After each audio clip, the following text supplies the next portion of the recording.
The Warhawk, the secret weapon of Clan Smoke Jaguar and one of the favorites of Jade Falcon and Ghost Bear. Note that in 3050, Jade Falcon can't produce it. Only Smoke Jaguar makes it. But when they were obliterated, it got spread to a couple other clans for production. Also, Jade Falcon and Ghost Bear acquired a bunch of them, both through battlefield salvage and trade and other means. The Prime variant is the first mech to beat 3,000 battle value. The main feature that's unusual is the presence of a targeting computer, which gives +1 to all direct fire rolls. Usually it's between 4 and 6 slots, which is 4 to 6 tons, and for clans it's 5 tons of weapons per ton of targeting computer. Its inner sphere nickname of Masakari is apparently some sort of a medieval Japanese battle axe. This is of course because the first pilots that saw it in the inner sphere were in the Draconis Combine. Let's take a look at the Warhawk. It's going to be pretty early in here because this was showcasing the clans, the 3050 TRO. And it's coming up here. Oh yeah, right here. There it is. Front view. If you collect the original 90s miniatures, you'll notice that its legs are identical to the legs on the direwolf. Its main weapons are 4 ER PPCs, and it also happens to have an LRM-10, but that's really secondary. It has one piece of equipment that I'm not really able to simulate very well right now, and that's its targeting computer. So I've made a workaround to simulate it, which I described just before the results section. First, we're going to take a look at all the mech sheets that I have for the various variants. Then we'll do a deep dive on the Prime, and then we'll do battle results. So let's start with the Prime variant, or Warhawk Prime.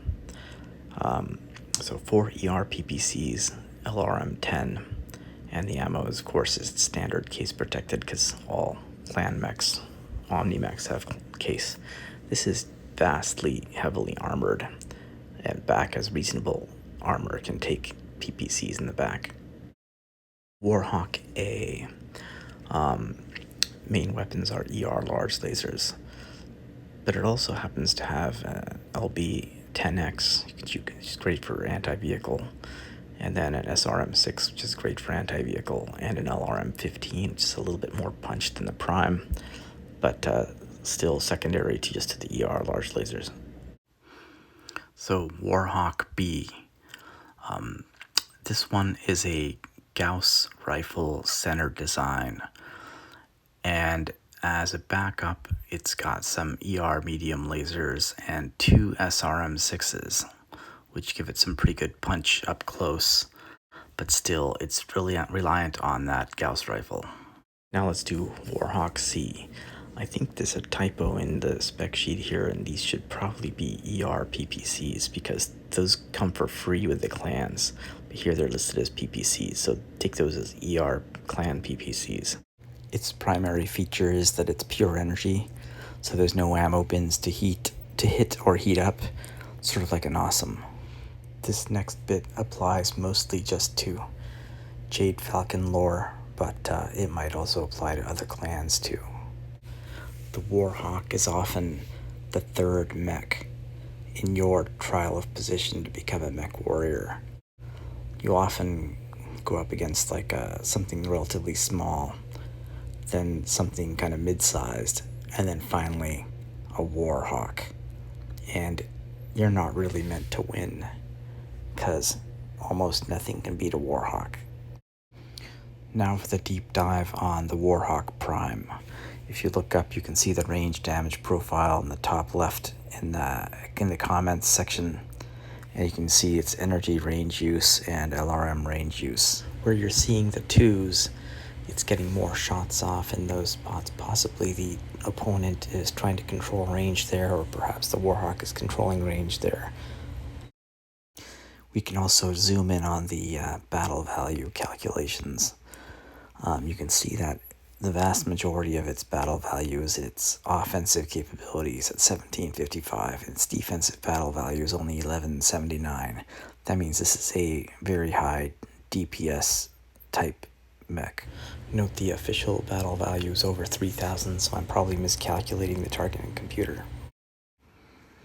Now let's check out its armor. This variant has 13 tons of ferrofibrous armor. It does not have an endosteel chassis, but it does have an XL engine. You can see it's close to maxed out on all armor, just like typical clan assault mechs and large mechs. It has a lot of heat sinks, enabling you to fire a significant duty cycle on your weapons. I've changed the battle reporting slightly on the detailed internal report. So this is mostly compatible with the previous reports with the Timberwolf. It's kind of similar in style. This thing is even more monstrous than the Timberwolf. It actually wins most of its multi-on-1 battles. That is, with anywhere from 2 to 12 opponents coming in at the same time, it still wins most of these battles. Try that with a Fire Moth D. You're not going to get these results. Here, large mechs are inner sphere assault mechs. So, against inner sphere assault mechs, it only lost 2 times out of 46 battles. And it tied 0 times. I bet those were flukes where like some AC-20 went to the head or something like that. And here I show my attempt to calculate the battle value of the Warhawk Prime. It's a little bit off from the official listing, and I think it's related to the way I deal with heat efficiency, because I don't want to implement the sorting algorithm that's part of the official battle value calculation. Also, I'm not really accounting for the targeting computer correctly. So let's see how all the variants do in combat sims, as well as their battle value, tonnage, and C-bills efficiencies. To simulate the targeting computer, I have just improved the pilot's targeting score by 1. This will improve all weapons, but it should not be that big of a deal because its primary weapons are the direct fire weapons. So the Warhawk A, B, and C variants in actual round-robin battle sims with 808 trials, so 404 opponents each. And each of them is fought 2 times, and various sizes from single units of infantry up to entire lances and companies of mechs. So the best one, just edging out everything else, is Warhawk C.